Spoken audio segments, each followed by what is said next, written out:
देखिए दोस्तों, आज मैं आप लोगों को राजमा रेसिपी बनाने जा रही हूँ और सिखाऊंगी भी।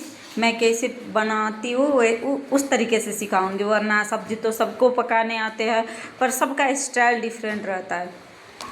अब मैं ये सारा को कट करूँगी अनि सँगै यो प्याज पनि काट्छु। यति कुरा काटेर रेडी गरेँ। मलाई हेल्प गराउने मान्छे पनि रेडी छ। ल्याउनु मामु, काट्दिन्छु कि काट्दिन्छु भनेर हैरान पारेको छ मलाई। हेर्नु तासेको। यतिकैमा उसले खुर्सानी आँखामा लगाइ त हाल्यो। लु अब म काटेको काटे। लु उसको आँखामा पानी छापेर अलिक हेर्ने बनाएँ। अब फेरि उ धारातिरै जाने रे। अब खाना चाहिँ को पकाउने सानी? न यति सबै रेडी पारेर मैले चाहिँ यहाँ ग्यास पनि अन गरिसकेँ। एकैचोटि कुकर नै बसालेँ मैले। एक कुकर तातो हुन्जेल हामीले वेट गर्नुपर्छ। म एकदम गफाडी छु कि, त्यही भएर बिचबिचमा गफ पनि दिन्छु। अनि यहाँ मलाई नि साथीहरू अदुवा मेरो घरमा सकिरहेको थियो। अनि बाहिर पानी परेर कस्तो लिन जाँदा पानी परिरहेको थियो। अनि बाबुहरू लिएर जान मलाई गाह्रो भएर नल्याएको। अहिले पानी चाहिँ छुटिराखेको छ। अब यहाँ ग्यास पनि बलिराखेको छ। के गर्नु भएको छ। अब जे भयो नि, पहिला यसमा तेल हालौँ। मैले यसमा तेल हालेँ। तपाईहरु आफ्नो अनुसार हाल्नु। कतिको तेल खाने हुन्छ, कोही धेरै नखाने हुन्छ, कोही थोरै खाने हुन्छ, कोही धेरै खाने हुन्छ। त्यसपछि तेललाई मजाले तात्न दिने अनि त्यसमा जिरा र पत्रक हाल्ने। हेर्दा तेल नि एकदम तातिसकेको छ। यसमा अब जिरा हालौँ ल। त्यसपछि मैले यो तेजपत्ता हालेँ। यसपछि यो लसुनमा मैले बोक्रा हटाएको छैन कि बाबुहरूले एकदम डिस्टर्ब गरेर काट्दै आँखामा लगाएर के गरेर यिनीहरूको साध्य छैन मलाई खाना पकाउन दिँदैन कि क्या हो। हेर्नु दुईटाको नटङ्की हेर्नु। एउटा होमवर्क गरिरहेछ, अर्को चाहिँ डिस्टर्ब पारिरहेछ। तिमी यता दादालाई किन डिस्टर्ब पार्नु पर्यो? जाउँ तिमी मामुसँग खाना पकाउने जाउँ। सबै रातो भएपछि यसलाई किचनमा ल्याएर ढोका थुनिदिए। उसको हातमा छोकडा दिइरहेको छ कि। खै नानी तिम्रो छोकडा हेरौ त। छोकडा हेरौ, यसरी हेरौ न।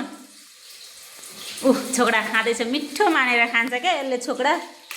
त्यो प्याज हुन्छ नि, त्यो हल्का अलिक रातो हुने गरी त्यसलाई पनि भुट्ने। त्यसपछि सबै थोक हालिदिने एकैचोटि। म त होइन हौ, पहिला क्याप्सिकम हालौँ होला। खुर्सानी पनि हालिदिउँ।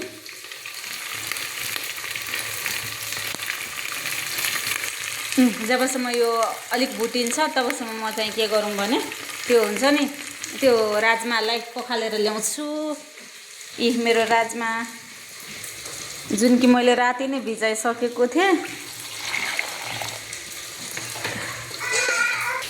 यो पखालेर ल्याएपछि म यसमा टमाटर हालिदिन्छु।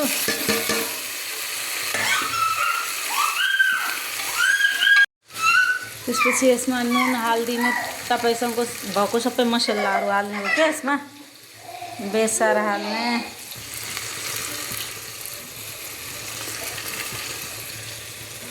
थोरै यो जिरा पाउडर पनि हालिदिनु। त्यो सबैलाई मजाले मिक्स हुने गरी चलाउने। त्यति सब हालेर यसमा राजमा पनि हालेर मजाले चलाउने एकछिन। त्यसपछि पानी हाल्ने।